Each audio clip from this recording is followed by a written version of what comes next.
very good. Yeah.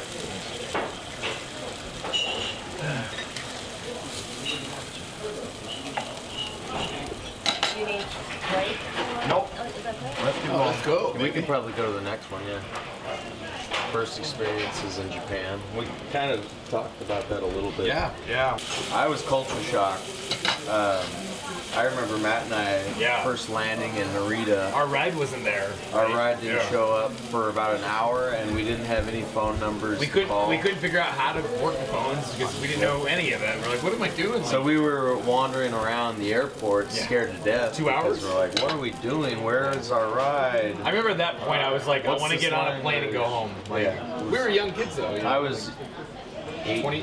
Oh, I was 20, probably 20, but you were like 18. 18, maybe turning 19 soon. So I was 18 years old. So it was scary. But finally our ride got here and it was sorted out. But In 2008 though, they didn't even really have Wi-Fi. Like No. they didn't. They gave No. cables you'd hook up, and like you could kind of do Skype, but it sucked, right? Yeah. So like I didn't even know how to do. Like we couldn't even really do that. So we had to use the green phones with the calling cards. So I used my entire paycheck from that first tour just to call back home because like I missed my fiance at the time so much, and my parents and stuff. And it's like anytime I saw a green phone, it was like a jackpot. Oh my god, a green phone! We can go home, you know. I remember I told, I think I told mom and dad this the other day, but you know how small the hotel rooms are. Oh, that's right. They're so small, but I was scared. I was 18 years old, so the first night, It's the first we'd ever been away from home. first night I slept in his room. Yeah. Just because. Wow. I kind of took on the big brother role. Yeah. And the beds are really small. What did you miss your mommy? We were just scared. Probably did. Yeah, we were. But yeah.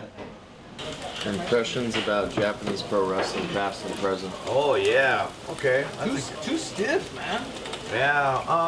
Wow. Well, if I'm to be honest, probably seeing. And I think I've said this somewhere before. I think on New Japan World, but it was me seeing Taka Michinoku wrestle, which is what turned me on to Japanese pro wrestling. Taking a little while more. I saw Taka in WWE, and I loved his style. I loved his moves, the way he moved. His music was cool, and it made me want to see more of what was going on in Japan. I didn't even know there was wrestling in Japan. Like my mind was still that close to it. I figured there was American wrestling, and that's it.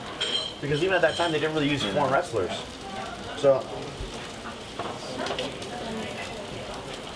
from then, I was watching the legendary matches. You know what I mean? I was watching the Super J Cup matches from the 90s. I was watching, you know, the top All Japan matches between, you know, like Kobashi, Misawa, Akiyama. And the gaijins that became famous during that period, like Stan Hansen, Bruiser Brody. So after seeing stuff like that, I had realized that this physical style kind of suited more of my body type and the way that I wanted to wrestle. I wanted to be an athletic wrestler. And That one's better. yeah, in terms of like how it's changed now, I mean, now there's been a shift. There's still that traditional strong style feeling. I think we've changed a lot of it.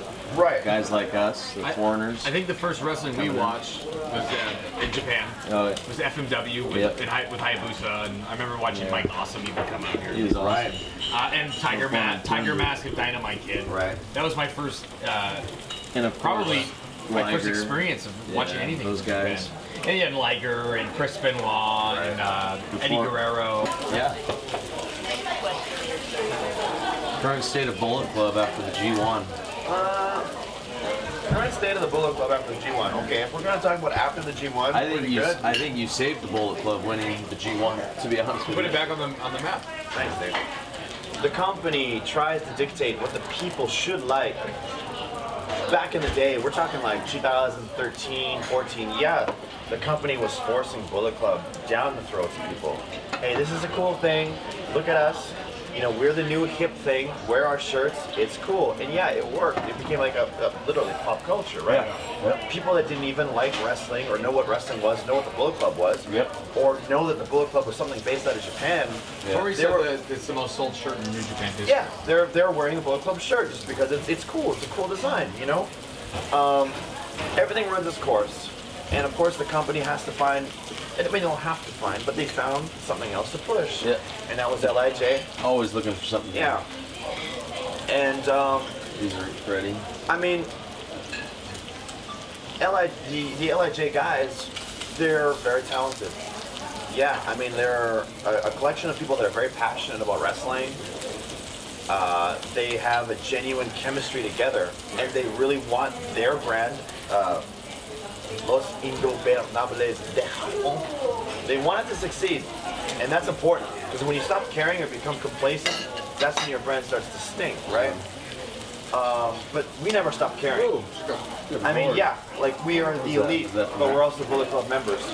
And even though the company started pushing LIJ merchandise, LIJ shirts, hats, posters, Everything. everything.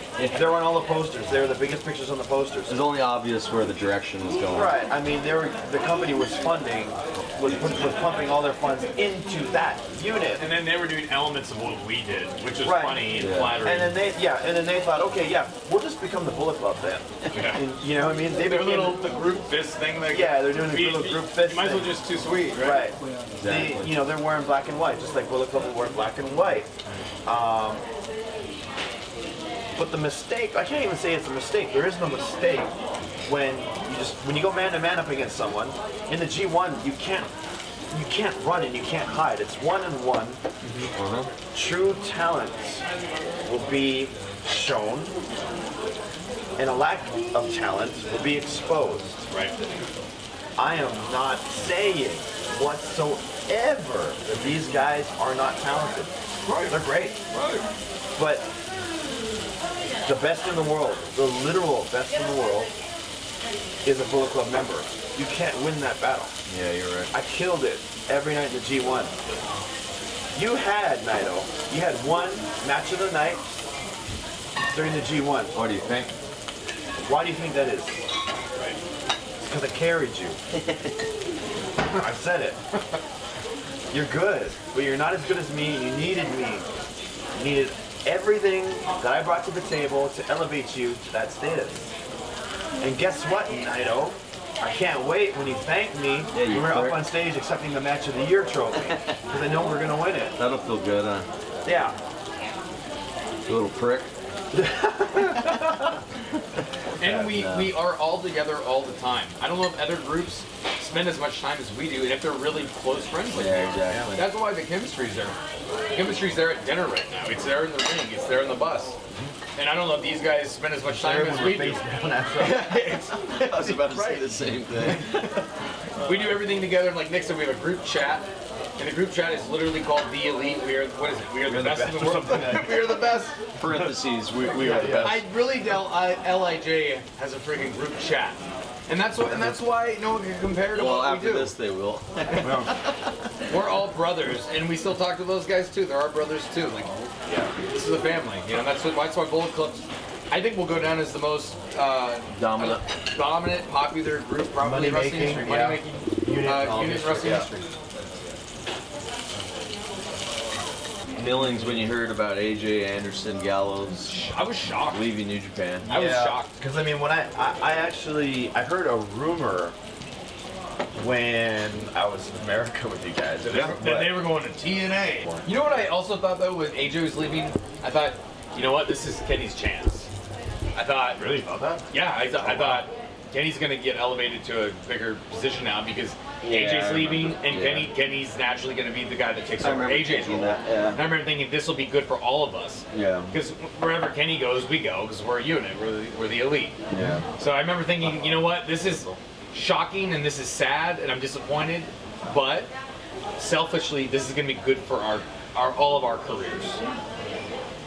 Yeah, I mean, yeah. It was shocking, but it was like, in a way, because people don't really know. They never really saw this side because we didn't really do these on the road stories or whatever. But we would go out to dinner a lot of the time, and yeah, most of the time it would just be us three. But at the times it wasn't us three, AJ was the other guy with us. Yeah, for sure. Every time. And AJ's a non-drinker like us, he he's a was with family man. Or Yeah. had glasses. Right. I get But AJ gravitated towards us. the non-drinkers, the workhorses, if Right. you will. Yeah, the in-ring work guys. Like Yeah. that's kind of where we all fall. So to hear the rumor third hand, like, it went to the Bucks and then to me, and then like way after the fact, you know, AJ came up to me and said like, "Hey, I really wanted to say something to you, and I really wanted to keep you in the loop on this." I understood, you know what I mean? I guess I just, in the end, I thought maybe we were a little closer. Sure. Yeah. Literally the greatest show of all time. Yeah. And that's a shared opinion by a lot of people. Imagine if they wrote the show